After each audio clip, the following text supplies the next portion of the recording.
Reporter Berita Indonesia melaporkan dari Pengadilan Tipikor Jakarta Pusat. Aprilia Sapitri SH dan tim penasihat hukum Wawan Ridwan menjelaskan kepada wartawan.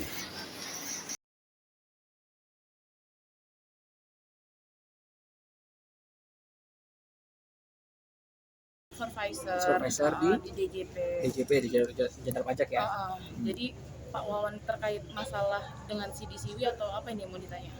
Keterangan saksi tadi gimana? Keterangan saksi.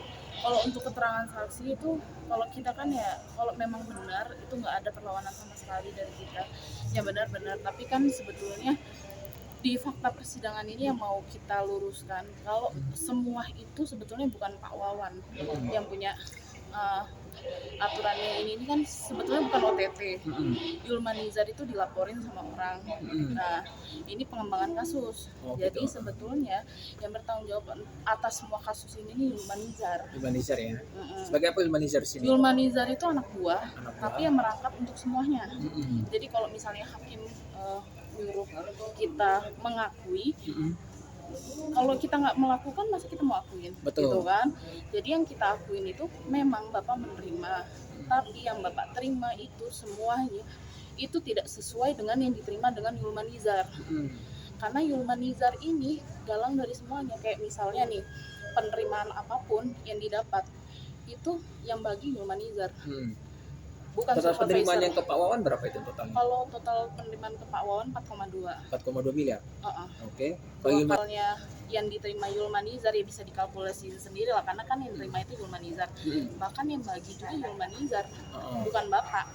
Tapi karena kelalaian jabatan sebagai supervisor gitu kan, untuk awalnya sih Bapak memang udah sebetulnya udah nolak, ini uang apa gitu kan. Ya kita kan nggak munafik ya, namanya dikasih uang gitu kan. Terus Bapak bilang kalau uang itu, kalau misalnya di sini kan seolah-olah kayak supervisor yang bermain gitu kan, semuanya supervisor yang nyampein, supervisor yang bagi, otaknya. Padahal pada kenyataannya nggak ada. Kan bisa dicek lah rumah Bapak aja di daerah Bekasi itu yang tempat banjir, bukan rumah mewah gitu. Beda dengan orang DJP yang lain, dan prestasi Bapak pun selama 35 tahun di DJP itu selalu baik-baik aja. Jadi tidak ada kaitannya dengan keringanan pajak untuk yang Bang Penin itu ya, Bang Penin itu ya.